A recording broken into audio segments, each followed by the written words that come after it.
special day because it's Victory Day, World War II, May 8th. And just by happenstance, we have the Prime Minister on the phone, and we were great allies in that. And it's very unusual that the trade deal comes due, and we signed it up on the same day that we had a great victory, the greatest victory of them all. So we are talking more and more about Victory Day because we were a big part of it, and so was the UK. And it's just, I guess, I don't know what you call it. It's just incredible that that day is the same day that we signed a tremendous trade deal for both countries.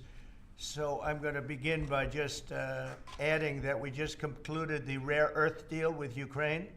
That's been fully ratified and approved by their legislative branches, and so we appreciate that, and I'll be speaking with the president in a little while, a little bit later, and we appreciate that. But the deal is all now signed up and ratified, and we have access to a massive amount of very, very high quality rare earth. This morning I'm thrilled to announce that we have reached a breakthrough trade deal with the United Kingdom, incredible country. Today is a victory day for World War II. We won the war together exactly 80 years ago, so there could be no more perfect morning to reach this historic agreement. And it's beautiful weather out, I will tell you that, Keir. Beautiful weather. It's so perfect outside. But it's really, in particular, the agreement with one of our closest and most cherished allies. And we're so happy that that's the way it worked out. I want to thank Prime Minister Starmer and his very talented team for their outstanding work and partnership. Today's agreement with the UK is the first in a series of agreements on trade that my administration has been negotiating over the past 4 weeks. With this deal, the UK joins the United States in affirming that reciprocity and fairness is an essential and vital principle of international trade. The deal includes billions of dollars of increased market access for American exports, especially in agriculture, dramatically increasing access for American beef, ethanol, and virtually all of the products produced by our great farmers. And our Secretary, as you know, of Agriculture is here. Brooke, thank you very much for being here. Good day. Thank you, sir. You'll let the farmers know. In addition, the UK will reduce or eliminate numerous non-tariff barriers that unfairly discriminated against American products. But this is now turning out, I think, really to be a great deal for both countries, because it'll be really great for the UK also. So they're opening up the country. Their country is a little closed, and we appreciate that. They'll also be fast-tracking American goods through their customs process, so our exports go to a very, very quick form of approval, and there won't be any red tape. Things are going to move very quickly both ways. The final details are being written up in the coming weeks. We'll have it all very conclusive, but the actual deal is a very conclusive one. We think just about everything's been approved. So good for both countries, and we'll also receive new market access for American chemicals, machinery, and many other industrial products that weren't allowed, and they'll end up getting products that they'll be able to price, and if they like them better and we make great products, they'll be buying those products, but they were not available in the UK. Furthermore, in a historic step, the deal includes plans that will bring the United Kingdom into the economic security alignment with the United States. That's the first of its kind. So we have a big economic security blanket, and that's very important, and we feel very, very comfortable with that because it's been a great ally, truly one of our great allies. I mean, a lot of people say our greatest ally. I don't want to insult people by saying that, but I can say it's certainly one of our greatest, and right at the top, and they're the first one we're talking about. And by the way, we have many meetings planned today and tomorrow, and every country wants to be making deals. And we have a meeting, as you know, Scott will be going over to Switzerland on Saturday, and that'll be very, very interesting. We'll find out, but I think they want to make a deal very badly too. Both countries have agreed that the economic security is national security, and will be working together as allies to ensure that we have a strong industrial base, appropriate export controls, and protections for key technologies and industries like steel. Steel is a big factor. Both countries will become stronger with steel and things necessary for military. You know, we used to build ships and other things literally at a level that nobody's ever seen, and we haven't, we've eased up, and I would say that the UK certainly eased up, but now we're going to be uneasing both, and we work together. Once again, I want to thank Prime Minister Starmer. He's been terrific for his partnership in this matter, the special relationship and external bond. It's really an external and an internal bond between our two countries. Will soon be stronger than ever before, and we really do. We have a great relationship. I want to just say that the representatives of UK have been so professional, and it's been an honor doing business with all of them, and in particular the Prime Minister. And I'd like to introduce him now to say a few words. Mr. Prime Minister, please take it away. Thank you, Mr. President, Donald. And this is a really fantastic, historic day in which we can announce this deal between our two great countries. And I think it's a real tribute to the history that we have of working so closely together. Can I pay tribute, Donald, to your negotiating team as well, particularly yes, Howard and Jameson, who've done an incredible job, a very professional job, and my team as well. Two negotiating teams have worked at pace now for a number of weeks to bring in this deal today. Really important deal. This is going to boost trade between and across our countries. It's going to not only protect jobs but create jobs, opening market access. And as you say, Donald, the timing couldn't be more apt, because not only was it 80 years ago today that victory came for Europe after and at the end of the Second World War, but of course on that day the UK and the US stood together as the closest of allies. And Donald, I think even down to the hour, because you may or may not know that it was about this time of day, exactly 80 years ago, that Winston Churchill announced victory in Europe, and that led to great celebrations across Europe, across America, but particularly in the United Kingdom. Literally people going out into the street, putting bunting up, going up to the palace. And so to be able to announce this great deal on the same day, 80 years forward, almost at the same hour, and as we were 80 years ago, with the UK and the US standing side by side, I think is incredibly important and makes this truly historic. That close relationship has endured over those 80 years. As you know, Donald, when it comes to defence and security and intelligence sharing, of course, there are no two countries that are closer than our two countries. And now we take this into new and important territory by adding trade and the economy to the closeness of our relationship. It is built, as you say, on those notions of fairness and reciprocal arrangements. We've always had a fair and balanced arrangement between our countries. This builds on that, hugely important for sectors like car manufacturing and for steel and aluminium and so many others. And yes, we can finish ironing out some of the details, but there's a fantastic platform here, including, of course, on the tech side, where I think I'm right in saying we're the only two Western countries with trillion-dollar sectors when it comes to tech. And in the end, it comes down to, as you say, Donald, economic security is national security. On national security, we've been absolutely the closest of allies for so many years, keeping the peace through that close alliance, that friendship. And now we add to that this deal on trade and the economy. And I want to thank you for your leadership on that, Donald, and for the way in which your team have negotiated this. And I'm so pleased that we've got this deal, we've finalised it, and we've built an incredible platform for the future. So thank you so much. Donald, I'm now going to go and do a press conference. I think you have your press in with you. But on the details, I think if you've got Howard, we can deal with that through one of my team. That's great. Well, Mr. Prime Minister, thank you very much. It's an honor. We're going to have a continued, maybe a better relationship than ever before. You know, I don't know if the media knows, but the U.S. and U.K. have been working for years to try and make a deal. And it never quite got there, but it did with this prime minister. So I want to just congratulate you. Well, with this president, this prime minister, we've managed to achieve what many people have tried to achieve for many years. That's right. And I'm really pleased, and it feels completely historic and on a special 80-year anniversary as well. So, Donald, thank you so much. It's really good to have got this deal over the line.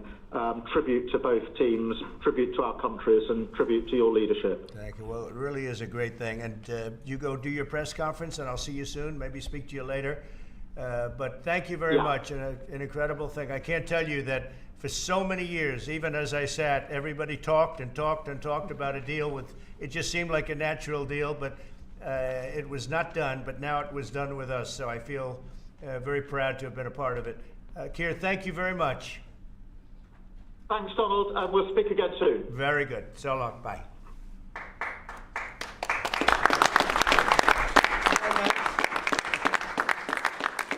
That's really nice. Why don't I do this? Why don't I have our Secretary of Commerce, Howard Lutnick, give a little description of the deal pretty quick, and then the good side, the very nice side, we'll be speaking about it also, maybe, from so you get a pretty equal. I think it's a very, it's just been a deal that was, we thought, very complicated. It became very simple. It's opening up the country that we really didn't have the kind of access to that I would have thought. I was surprised. I think it's why the deal never got done before. It was, you know, they've been working on this deal for 25 years. And we got it done, and we got it done. Really, it's going to be great for both countries. So, Howard, if you could go, and then somebody else, you may have, you'll pick whoever you want who'd like to do it. I have a feeling you're going to do it, right? So you guys go ahead, and then we'll take questions right after that. But I think you'll get a pretty good understanding of how big it is. It's a very large deal, very big deal. And Howard, go ahead. So the UK is the 6th largest economy in the world and the 4th largest that we export to, right? So it's a huge market, a top 10 market. If you remember Liberation Day, they were at 10% because we have balanced trade with the UK, right? They say they have a surplus, but of course that counts gold bullion, which is, so let's just call it balanced trade. So how do you open up a market in balanced trade? People think it's impossible. They've always thought it was impossible until President Trump came on the scene and changed the way things work. So here's what we've got. We've opened up new market access.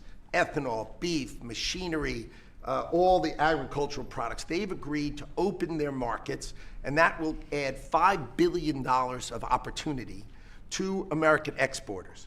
So the question is, why would they do that now? Because they've never done it before, and we still have our 10% tariff on, which will produce $6 billion of revenue for the United States. So the idea was, how do they keep their jobs, protect their economy, and do the best for their people while opening the market for us?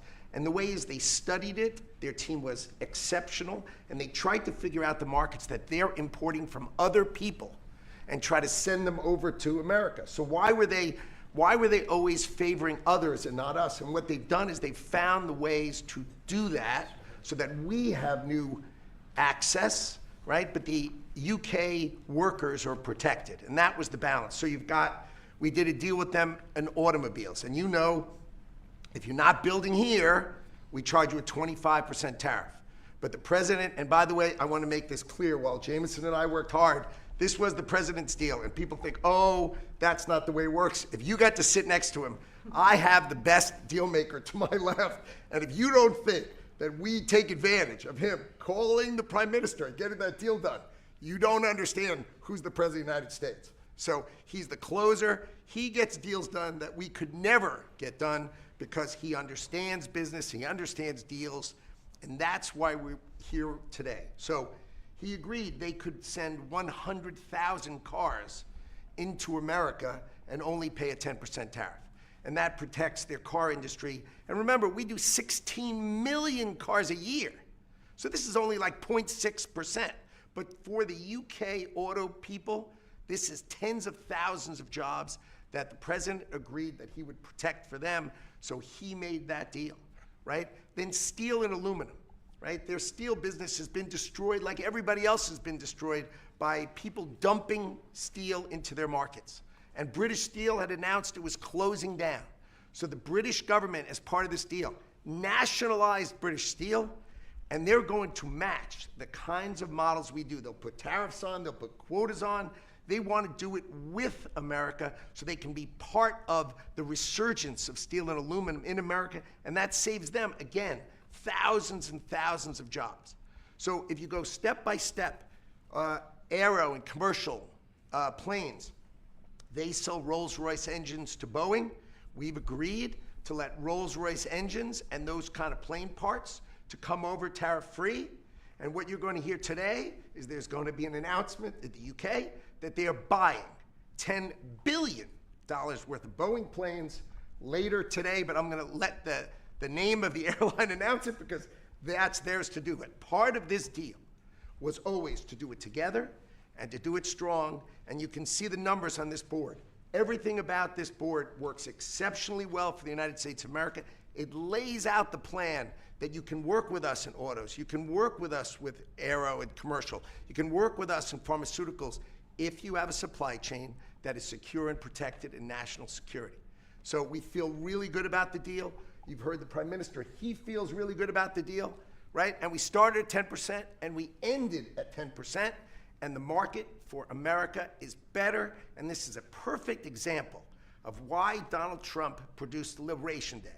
People don't understand he gets things done in a matter of time. This would have taken Jameson and I 3 years, maybe. And instead, we got it done in 45 days, certainly, because we work for Donald Trump. So Jameson, my partner in all this, maybe Jameson, you'd like to talk a little, and then we'll turn it over to the UK. Sure, happy to do that. Everyone has had great remarks.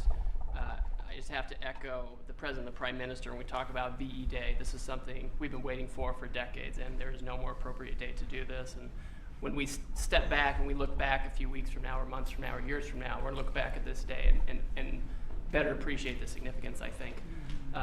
And I'll just say as well, in terms of negotiating, I mean, the UK negotiators, you know, we've got one right here, did an incredible job, right? This is why you win wars, right? When you act like this. And the ambassador, he knows more about trade than a lot of us here based on his background. And I would say on this deal, Mr. President, what we've shown is that it is time to change the way we do trade. People said we couldn't do a global tariff. We did a global tariff. They said no one would want to deal with us. People want a deal. They said no one give offers. You saw that stack of offers I showed you yesterday, all those countries. Said we wouldn't get deals, and here we are with a deal with the 6th largest economy. We've agreed to have fair and reciprocal trade, and we've done it in record time. Thank you very much. Sir. Great job. Thank you, sir. Mr. Ambassador, please. Well, Mr. President, thank you very much indeed in hosting us this morning. And thank you very much indeed also for that very typical 11th hour intervention by you with your phone call to the President demanding even more out of this deal than any of us expected. So thank you for that. The Prime Minister was delighted, obviously, to take that call late at night. But you took it to another level, and I think the point I would make is twofold. One is that if we're going to rebalance and rebuild international trade in a way that serves all our interests, then we're better doing that together than separately and apart, and that's what we're on a mission to do. But secondly, you've done what you said you would do. You said to the Prime Minister when he came and we visited in the Oval that you would do a good trade deal with the United Kingdom, that you would do it at pace, and that we would be first. And you have delivered that. You know, you've been true to your word. So thank you very much indeed for that. For us, it's not the end. It's it's the end just of the beginning. I mean, there is yet more we can do in reducing tariffs and trade barriers so as to open up our markets to each other even more than we're agreeing to do today. But it also provides us with the platform, the springboard, to do what I think will be even more valuable for both our countries in the future, and that's creating a technology partnership between the United States and the United Kingdom, so that we can harness science and technology in order to create future industries and future jobs, and to do that together in the way we work so closely already in the national security and defense area. We can just take that to yet further areas of science, enterprise and endeavor. So we're looking forward to doing that in the coming months. You've launched us extremely well today. It just, in my view, as the Prime Minister has said, just shows what two countries who trust each other, who are confident in each other and are familiar with each other can do, not just for ourselves, but for those, the rest of the world, who need to benefit from a bigger and better international trading system.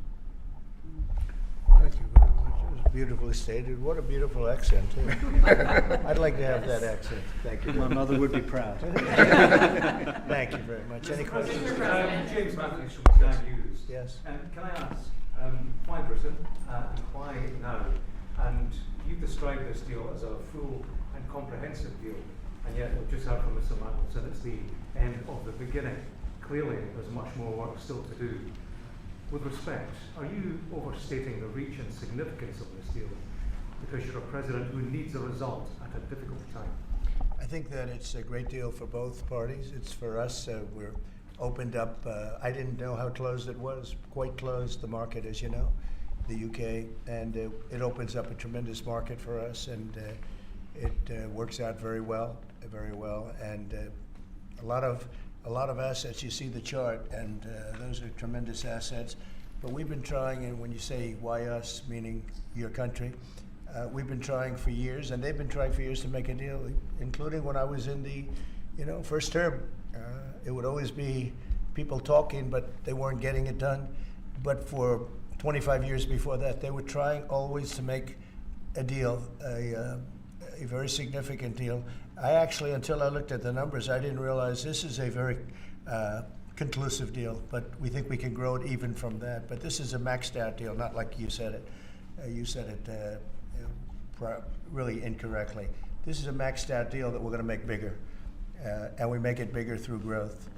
But we have tremendous assets involved. I was surprised to see how big your country is in trade, actually. One of the biggest in technology and so many other things. It's agriculture.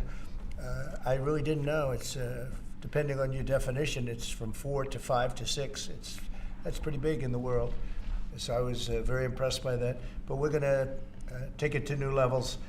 It's a very big deal right now, but I think it is going to grow just of its own volition. It's going to grow, and over time there'll be changes made. There'll be adjustments made because we're flexible. We'll see things that we can do even better.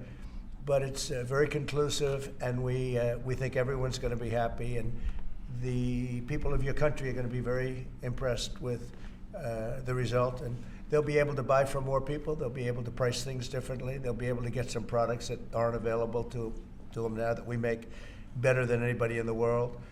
And it's just something that it's a great thing that it came together. It's so nice because we have many countries want to make a deal, and many countries are very unhappy that we happen to choose this one, to be honest with you. But it's a long time, our oldest ally, or just about. I guess a couple of people claim that too, but let's put it right at the top. I think it's going to be something very special for UK and special for the United States. Mr. President. Yeah, please. Thank you, Mr. President. Reagan Reese with the Daily Caller. How close are you to more deals, and when do you expect the next to be announced? Well, very close. We have numerous deals. I know Howard's going back. As soon as this is finished, your press conference, he's got numerous. And Scott, who's right over here, who's fantastic, by the way. You were great on television this morning. I watched you. You gave them a little lesson in the world and economics. But Scott's going to be going to Switzerland, meeting with China, and they very much want to make a deal. We can all play games. Who made the first call? Who didn't make the? It doesn't matter. It only matters what happens in that room. But I will tell you that China very much wants to make a deal. We'll see how that works out. Every country throughout the last 40, 50 years has literally ripped off the United States on trade, on military, on protection, on all the different things. And we are now making fair deals. And in this case, it's great because we really weren't very much involved. You have the European Union, which is, I think you made the right decision years ago. I don't know if you remember, I was opening up Turnberry the day that you were voting. And they asked me, would it happen or would it not happen? I said, no, I think they're going to go their own separate way. I think it's better for them. And they did. I think it's going to end up being a very smart decision. But a big part of that decision was always that you'd be able to make a deal with the United States. And they were unable to do that. But now they made it. And it's a tremendous, it's very important. That was always a big part of your decision on Brexit. And they were never able to make that deal. It was a tough one. And this one it's amazing with time. This one just went very smoothly, went quickly and smoothly, and a lot of common sense, as I like to say. It's tremendous common sense, but it's going to make your country much bigger in terms of trade, and it's going to make our country much bigger in terms of trade, too. Yes, sir. Thank you. Go ahead, behind you. Okay. Tom Bateman at the BBC. Thank you, Mr. President. You mentioned meat. You with who? The BBC. Oh, good. Very nice. They treat me beautifully. You mentioned meat and beef exports. The UK currently doesn't accept American beef because of its own food standards. Are you calling on the UK to accept all American beef and chicken products? Well, I think they'll take what they want. We have plenty of it. We have every type. We have every classification you can have. As you know, Bobby Kennedy is doing a tremendous job, and he's, I think, probably heading toward your system with no chemical, no this, no that. I think we're heading that way. It seems to be, and but we have that also. So we're a very big country. We have a lot of beef. We're a very big country, so it'll be great. Yes, yes. Do you want me to jump in? Yes. Let's talk about American beef really quickly, and it can't be understated. I'm Brooke Rollins, by the way. How important this deal is and what this means to American farmers and ranchers. Specific to the beef, this is going to exponentially increase our beef exports. And to be very clear, American beef is the safest, the best quality, and the crown jewel of American agriculture for the world. So I think a really important part of this deal isn't just the ethanol reducing of tariffs from 19 to 0, which for our row croppers is a huge deal, but also for beef. And as we move forward, I know our incredible trade team is looking at all of the meats, all of the produce, really all of our agriculture exports. And I don't know if there's an industry that has been treated more unfairly and has suffered more than our agriculture industry. So we look forward to, I'll be in the UK on Monday, talking to my counterpart over there for next week, and look forward to moving that out across the country. The president is I think we could say that we have the best in the world, best tractors, the best everything in the world, and they say that our agriculture is second to none. You understand, and it'll be a great asset. People are going to be able to have options, choice, and they'll have more of it, and that usually means lower prices. How about we'll do you and then you? Go ahead. Follow-up question for the Italian TV, Daniele Compatangelo, LA7, TV 2000, Primetime Media. So congratulations for the deal. We see a big revenues from the chart. But what's the rest of Europe? It's a victory day, but other European countries, it seems like they're losing the train. We intended to make a deal with Europe. We have found that the European Union treated us extremely unfairly, very difficult, and hurt themselves in doing so. And they very much want to make a deal. We'll be dealing with them. We are dealing with them currently. So that'll cover pretty much the rest of it. But this was separate because of Brexit in particular. This was a separate deal. It always seems so natural. I mean, all the media would say that this seemed to be like, why did this happen 25 years? Why didn't it happen a long time ago? And it was always amazing to me. Somebody would say, hey, we got to make a deal. We have to make a deal. But this deal just fell into place. The Prime Minister did a fantastic job.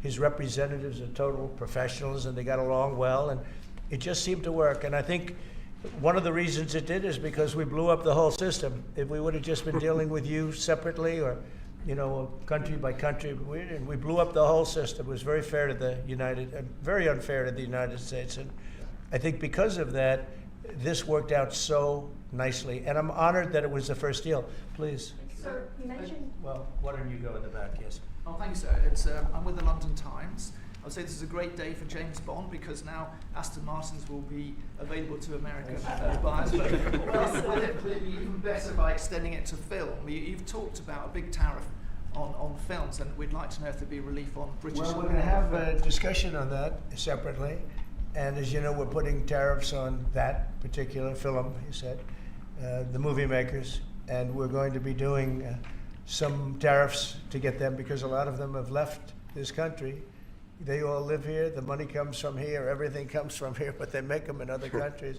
So we're going to do something to bring them back, maybe to a large extent. But James Bond has nothing to worry about that, I can tell you. James Bond. And you know, Sean Connery was a friend of mine. Sean Connery was responsible for my getting zoning in Aberdeen. He said, "Let the bloody bloke build his golf courses." And, you know, I was like 4 years into the process, and it was impossible in Aberdeen. And I don't know, he just stood up one day and he said that. As soon as he said that, I got the approvals in about 2 minutes. So he was a great guy, Sean Connery, and great character. Later in the year, are you going to Scotland and to the UK? I will be, sure. It's great. We have a lot of investment over there. We have Turnberry, Aberdeen. We have, as you know, in Doonbeg in Ireland, right on the ocean. They're all on the ocean. I only have interest if they're on the ocean. And we have good investments over there. Been beautiful. Yes? Mr. President, if the talks go well this weekend between Secretary Bessent and Ambassador Greer with their Chinese counterparts, not preemptively, but if the talks go well, would you then consider lowering the tariff rate on China? Well, it could be. I mean, we're going to see. Right now, you can't get any higher. It's at 145, so we know it's coming down. I think we're going to have a very good relationship. You know, I always got along very well with President Xi. That relationship was greatly disturbed by COVID when COVID came in, but we get along very well now. I mean, the relationship was hurt with a lot of people, a lot of countries when COVID came in, but I think we're going to have a very good relationship. I expect to have a very good relationship with China, Scott. I think it's a very friendly meeting. They look forward to doing it in an elegant way. China, as you know, has a tremendous trade surplus with us, and we just can't have that. And but I think it's going to be very good for both countries. I would like to see China opened. You know, one of the big things here is, and nobody would know this, but the UK was largely closed. It was very much closed to trade, and now it's opened. And a lot of the financial reporters are very happy about that because so much. I listened to them. I hope they get countries opened up, and then you compete on a fair basis. But you can't compete when you're not allowed to go there. China would be the #1 example of that. You know, it's very close. We almost had it last time before COVID, and that didn't work out. But we made a great deal with China. They had to buy $50 billion worth of our food products, and it was a great deal, doing very well for our farmers. And then when Biden came in, as usual, nothing happened. You know, he didn't enforce it, and it got less, and ultimately, you know, it destroyed a great deal. That was a great deal. But no, I think that we're going to have a good weekend with China. I think they have a lot to gain. I do think they have far more to gain than we do in a sense, but we're going to have I think we're going to have a very good weekend. Will you speak to Xi after the weekend talks? I might, yeah, sure, depending on what Scott says. We Scott is doing certain countries, and Howard's doing certain countries. I mean, I wish I had like 10 more of each. Then we could do them all at one time.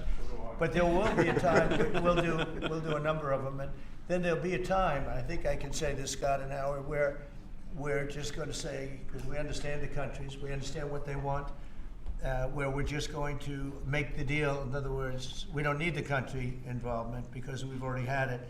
And we'll say this particular country, which had big surpluses, let's say, we had therefore deficits, that this particular country is going to pay a 25% tariff or a 30% or a 50% or 10% or whatever it may be. I think we should explain it now, Howard. One of the things we did here that we'll rarely do is on cars, we took it from 25 to 10 on Rolls-Royce because Rolls-Royce is not going to be built here.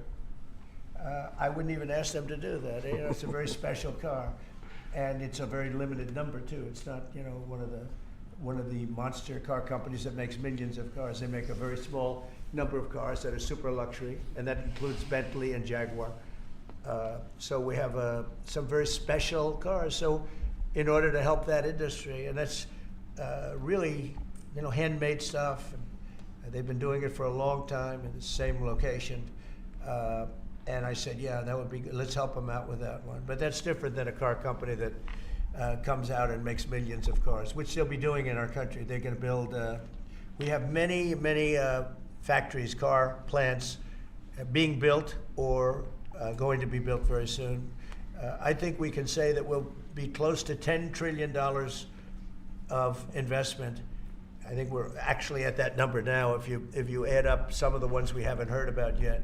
I mean, we have some going up right now. They have plants going up, and they haven't even spoken to us. They're doing it because of the tariffs.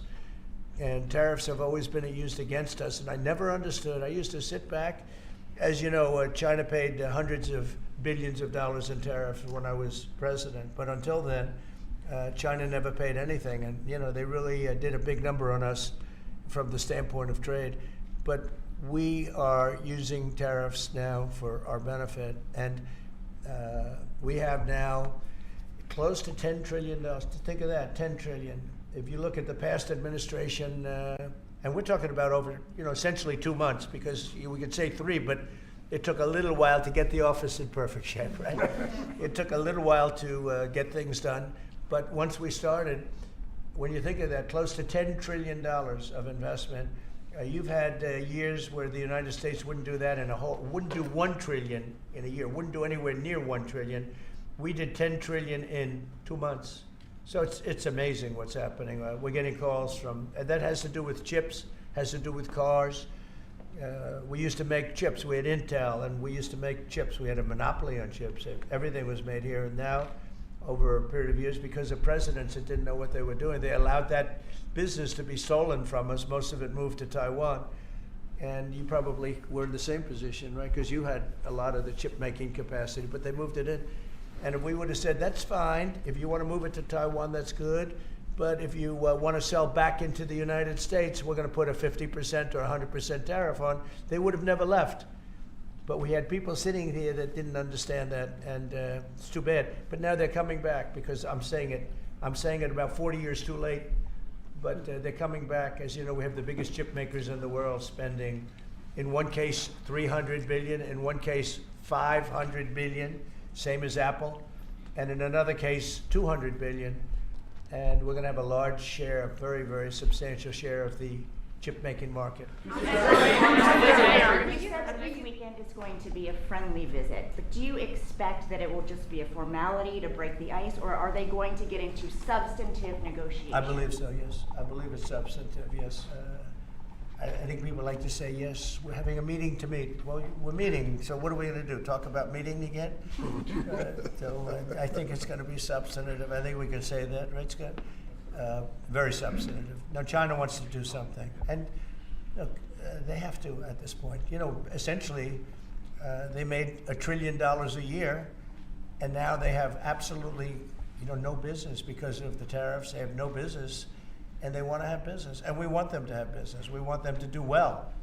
We want them to do very well. So I think it's going to be very substantive. Because business has slowed down, as you mentioned. In China.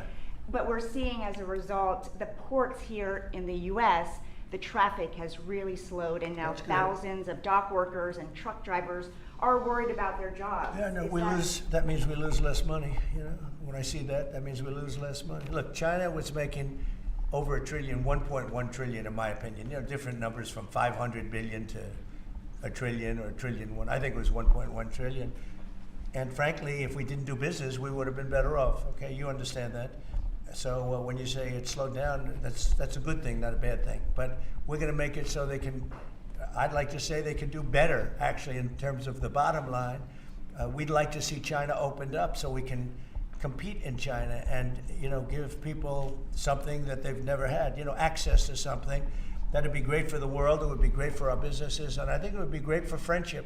I really expect a lot of people think I'm a militant guy. I'm really not. I think that trade can bring a greater friendship with China, can be something good. But, you know, one of the things that I know Scott's going to be talking about very high on the list is open up and let our businesses go into China, because when you talk about a closed country, that's a really closed country. And I think it would be great if it was opened up. It would give people a lot of choice and would create a lot of jobs, a lot of everything. So I think it would be a great thing for China. And that's going to be one of the things we'll be discussing, like we discussed with UK. Yeah, please. So what does Britain have to do for you to drop the baseline 10% tariff that you're maintaining? Well, I think that's set because that has to do with a lot of different things, including past. You know, there are a lot of past things that we talk. This is very inclusive. We included everything, and that's pretty well set. Yeah, please. Yeah, Mr. President, the 10% baseline tariff remaining in place, is that a template for these future trade deals? You say you're going to keep it here. No. Is it going to stay in every case? No, that's a low number. They made a good deal.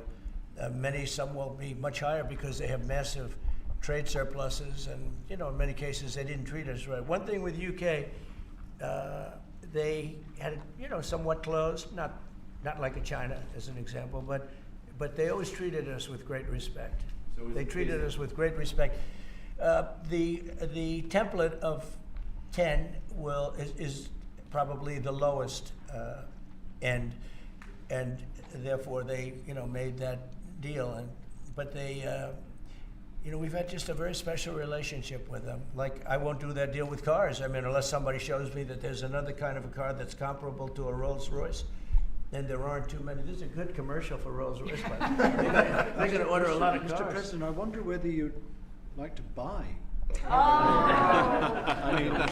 Well, the last time this happened, I ended up. I would be happy to suggest a discount, obviously a very modest discount. We have to protect our profit margins. I've had many of them, actually. You know, the last time that happened, I ended up buying a Tesla. You know?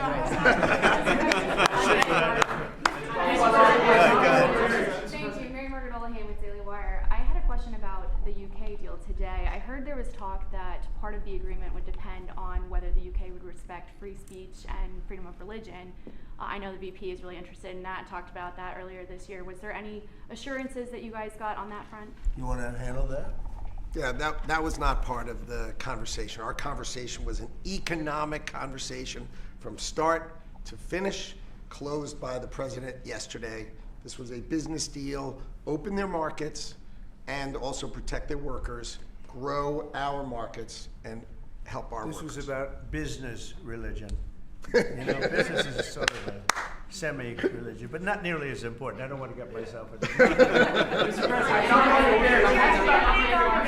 ahead, in the back. Mr. President, will you be asking China to help you close, the gap between Ukraine and Russia? I think so, yeah. I think it's a natural thing to ask. What do you expect? Sure. I don't know. I think we're making good progress. The fighting is a little bit different than it was. I think if we weren't involved, Russia would be, going at it to maybe get the whole thing. And without our involvement, they'd be able to get it, because we supplied a lot of different things, foolishly. But we've been sort of paid back by doing the rare earth deal that I talked about before.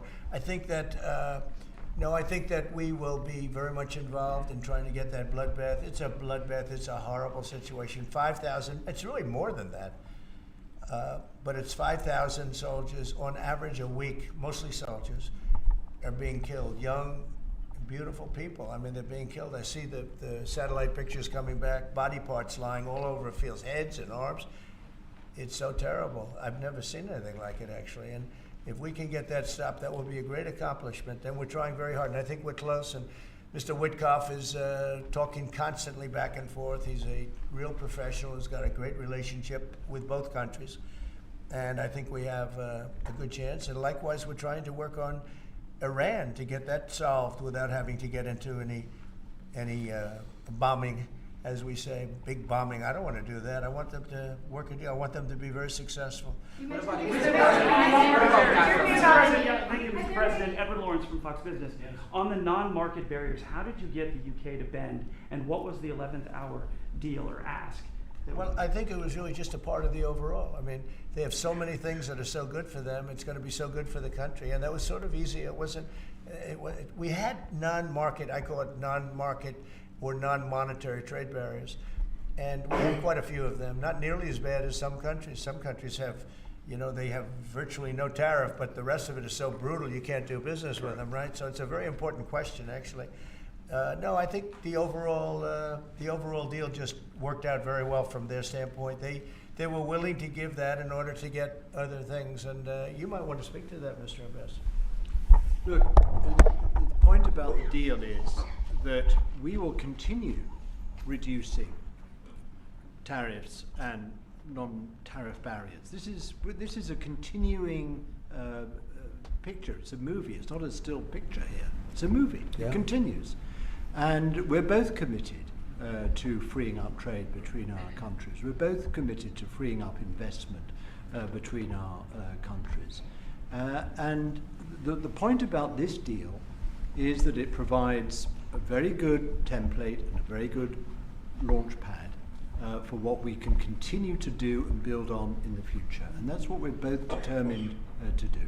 Many of the, well, we're going to say, That's between us. Many of these, we'll keep it confidential.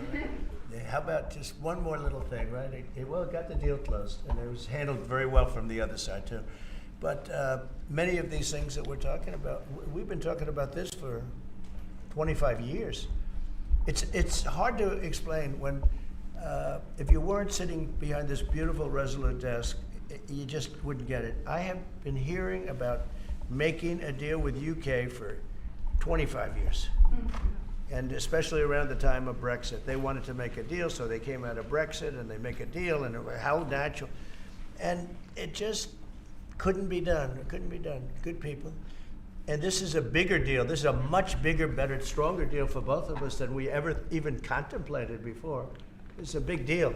Virtually everyone said that it would end in failure, it would end in tears, and it's ended in exactly the opposite. Yeah. But, Mr. President, can I say that that is due to Secretary Lutnick and Ambassador Greer, who've been absolutely fantastic. But right. Yesterday I received a call, a very diplomatic call that just edged things over the line, and that was from your new ambassador in the United Kingdom. Who is terrific. Right? Warren Stevens, he's here. Where is Warren? Right here. Hello, Warren. How are you? He's flying to London tomorrow night.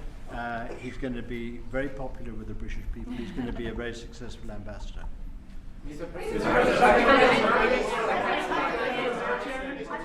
And? Were you disappointed? And he's got plenty of cash. That guy's plenty of cash. We need some more big spenders. Yeah, go ahead. Are you planning to meet Ursula von der Leyen? You're going to go ahead fast. Yes, are you planning to meet Ursula von der Leyen, the president of the European Council, anytime soon? Oh, she's so fantastic, right? She's so fantastic. I hope we're going to meet. Yeah, the answer is yes. I saw her a few days ago. And I think that we'll definitely meet, yeah. The European Union is a big thing. They want to make a deal very badly. You know, everybody wants to make a deal. Look, everybody wants to make a deal with the United States, and we're doing that, and we're going to make fair deals. I'm just honored that this was the first one. Go ahead, please. The Federal Reserve Chairman, Mr. President, says that you would have to call him for a meeting. Do you plan to meet with him? And what do you think about? And it's like talking to a wall. He should be. What do you think about not cutting? The Bank of England cut today. Well, the Bank of England cut, China cut, everybody's cutting but him. It's I don't know. We'll see what happens. It's a shame. I call him Too Late, Too Late Powell. That's his nickname, and it's a shame. It's ridiculous. So meeting, he's always too late. But in this case, it's not going to matter that much because our country is so strong. We're so powerful in terms of economic strength and what we've done. And I'll tell you what, if we didn't have our first term, you wouldn't be. We created things in the first term. We cut more regulations than any president in history. We cut the taxes more than anybody in history. And a very big factor is going to be the tax bill that we have right now, the one big beautiful bill, as we call it, which is all-encompassing, the biggest tax cuts ever in history, bigger than even the first time, and the incentives, even great for the UK because it'll make us so strong that we're going to be doing more business with you. It's a very important element for taxes, for every aspect, regulation cuts. That bill is I believe it's the biggest bill of its kind ever in the history of this country. And Speaker Johnson and Leader Thune have done an incredible job. I mean, I'll let you know we have to get a vote, but we have a lot of support for that bill. And if that happens on top of all of these trade deals that we're doing, this country will hit a point that you better go out and buy stock now. Let me tell you, this country will be like a rocket ship that goes straight up. This is going to be numbers that nobody's ever seen before. That's a very important element of all of this. You know, if we get that, if you don't, and the Democrats are fighting it only because they want to fight. They have Trump derangement syndrome. You know, if it was somebody else, they wouldn't fight. If you had a normal person, if you had some stiff sitting behind you, they'd be fine. But they have Trump derangement syndrome. You know, Senator Schumer's become a Palestinian. He's welcome. I don't know when they're going to give him the ceremony, whatever the ceremony may be. But it's terrible what's happened to the Democrats. So very, very important element of everything, of what we're doing. Unrelated to today, but related in the sense that we'll do, if that passes, we'll do even more business with the UK. We'll have so much. It's the biggest tax cut in history. It's going to make our country zoom. It's going to be incentive, as you know, with the deduction for basically for work. You work, you build, you plant, etc. Your deduction. It's going to be the biggest. It's the biggest bill of its kind ever passed. Maybe the biggest bill ever passed. That's why we call it the one big beautiful bill. You just announced a new nominee for the U.S. Surgeon General who never finished her residency and is not a practicing physician. So can you explain why you picked her to be America's top doctor? Because Bobby thought she was fantastic. She's she's a brilliant woman who went through Stanford, and as I understand it, she basically wanted to be an academic as opposed to a surgeon. I think she graduated first in her class at Stanford. And Bobby really thought she was great. I don't know her. I listened to the recommendation of Bobby. I met her yesterday and once before. She's a very outstanding person, a great academic, actually. So I think she'll be great. Mr. President, your nominee for U.S. Attorney of D.C., do you have a backup plan if this Senate does not? But he's a terrific person, and he wasn't getting the support from people that I thought. You know, he's done a very good job. Crime is down 25% in D.C. During his period of time. I'm very disappointed in that, but I have so many different things that I'm doing now with the trade. You know, I'm one person. I can only I can only lift that little phone so many times in a day. But we have somebody else that will be great. I just want to say Ed is unbelievable, and hopefully we can bring him into whether it's DOJ or whatever, in some capacity, because really outstanding. To me, it was disappointing, I'll be honest. I have to be straight. I was disappointed. A lot of people were disappointed. But that's the way it works sometimes, you know. That's the way it works. And he wasn't rejected, but we felt it would be hard.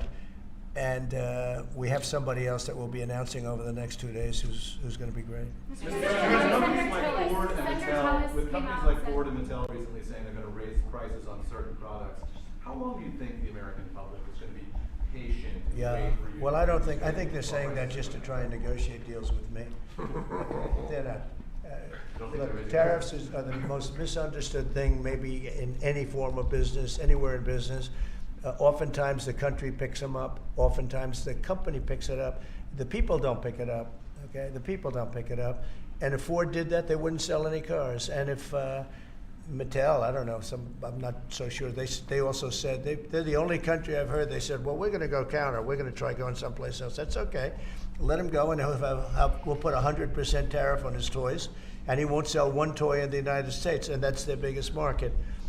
I heard that. I mean, I watched this guy talking about how I'm going to go counter. I said, well, I wouldn't want to have him as an executive too long.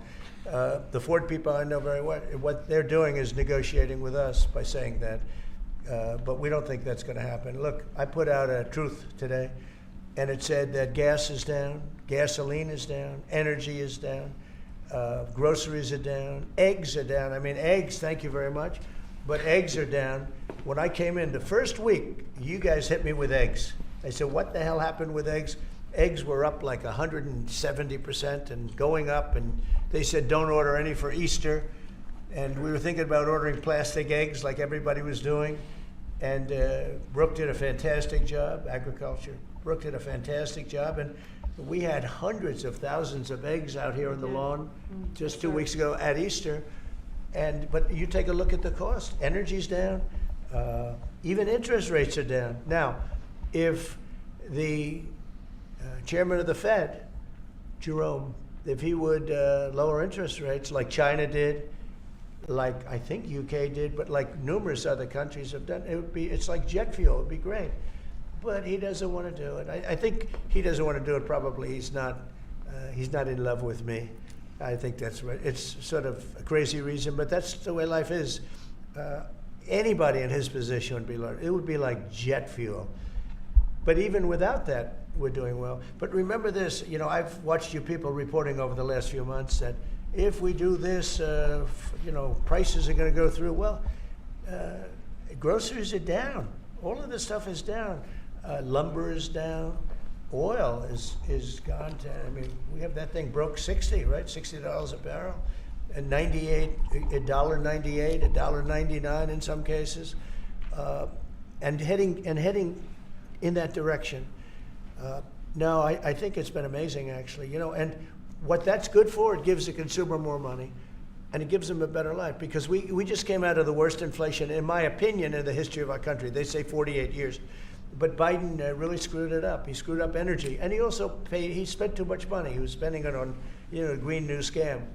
And that's like throwing the money. See that beautiful window behind? Take money, throw it right out that window. Because it's the same thing. He spent $10 trillion. He wasted it. Not only was it bad, it was a negative. It wasn't even like it helped a little bit. It was a real negative. And then on top of it, they let 21 million people into our country without any identification, anything. Just let them in. It's very, very sad. Well, we'll do one or two more. Go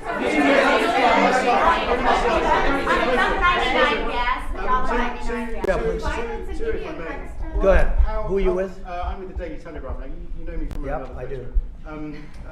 How concerned are you about the UK's reliance on China?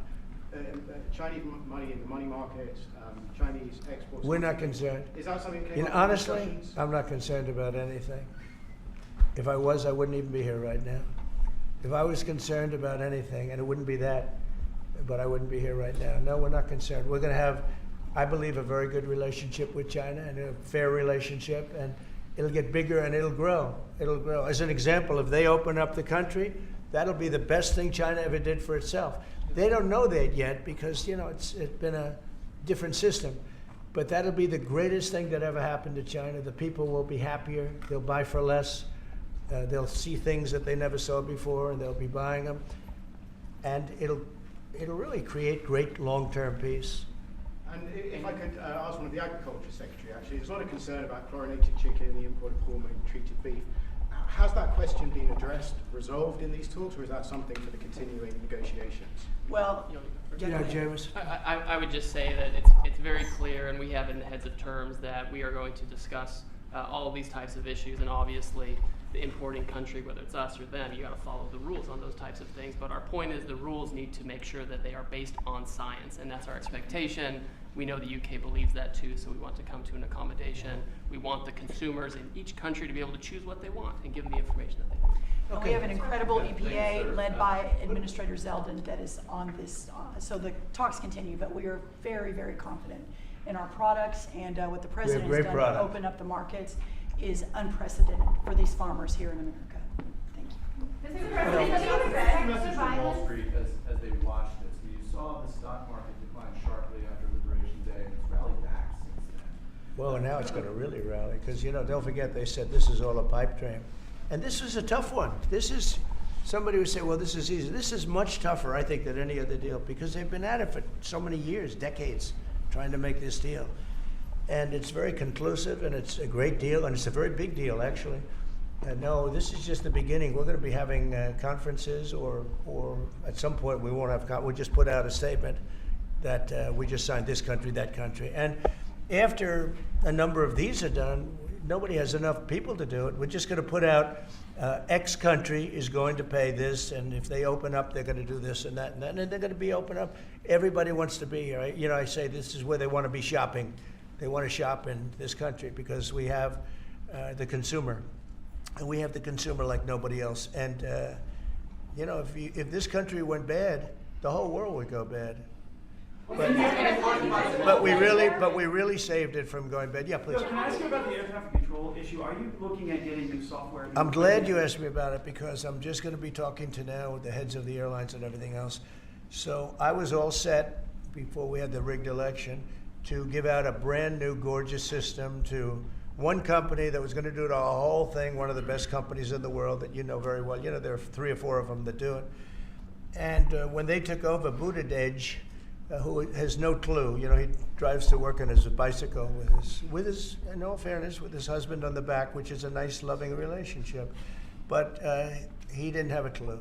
This guy didn't have a clue. And he's actually a contender for president. Between him and Crockett, you can have that party. But he didn't know what he was doing. And he took what they call dry systems where you have wires in the earth, buried in the earth or whatever. And then you have the open air systems where you have satellites, and you can't mesh them. Anybody would know that if you went through about 2 months of study in school, if you studied that kind of thing. And he did. They spent tens of billions of dollars trying to take old, broken equipment and merging it into existing new equipment with brand new equipment. It's one of the greatest. They spent like $40 billion. And what they did is they made it worse because it doesn't work together. You can't make it work together. If you have a satellite system, you need satellite. If you don't, they had all these different technologies, some of them 50 years old, and they're trying to mesh them in. And they end up spending twice the money they should have. You could have bought a whole new system. So we have a very good guy who you all know, Sean Duffy, is head of transportation, and I've given him a 10-minute lesson in buying, and he's become really good. And we are now in the market to buy a gorgeous, brand new system. The helicopter that crashed into the plane at 400 feet, it shouldn't have been. What would have happened is all sorts of bells and sirens would have been going off 3 minutes before that accident happened, if you had the right equipment, but they didn't. And the new equipment is unbelievable what it does. You can have, you don't even, well, I was going to say something, but you always, in my opinion, you always need pilots. I want pilots. But you wouldn't even have to have pilots. This system is so incredible what they can do. But we have a system that's obsolete. And what they did is the worst. They tried to combine the really old, broken stuff with the new stuff. And you can't combine it, and anybody should have known. So Biden, do you think Biden figured this out? I don't think so, fellas. Do you think he has any clue? He doesn't know what the hell's happening. So here's the story. We're going to be buying a brand new, it's going out to bid very soon, brand new state-of-the-art system that will cover the entire world. I'll give you an example. When my pilot, now I have military pilots, but prior to that I have very good pilots, great pilots. They would land, and I won't tell you which country, but they would use the system of another country. They wouldn't even use the system of the United States. So if I'm landing in New York or Florida or Tennessee, they're using a system from another country. I said, why is that? And they were, you know, they're not into business, but they're just saying, our system doesn't work, sir. And I said, boy, that's pretty sad. But we were all set to give it out to, you know, look, you have a Raytheon and you have different companies like that, numerous companies. And you have companies that would do it, like an IBM, as an example. And you give out one deal, one contract. They gave out hundreds of contractors. They had diggers. They had non-diggers. They had people that focused on satellites. They had hundreds of different contracts. One contract where one guy is controlling everything. If you need a trench, then they dig a trench. But if you don't dig the trench, they don't blame you. What happens is you don't dig it, then they say we want a cost overrun. Now, we have it all set, and we're going to be doing it. We would have done it, except that the election took a little strange turn. But the second one didn't. That was too big to rig. Thank you very much, everybody. Thank you. Thank you.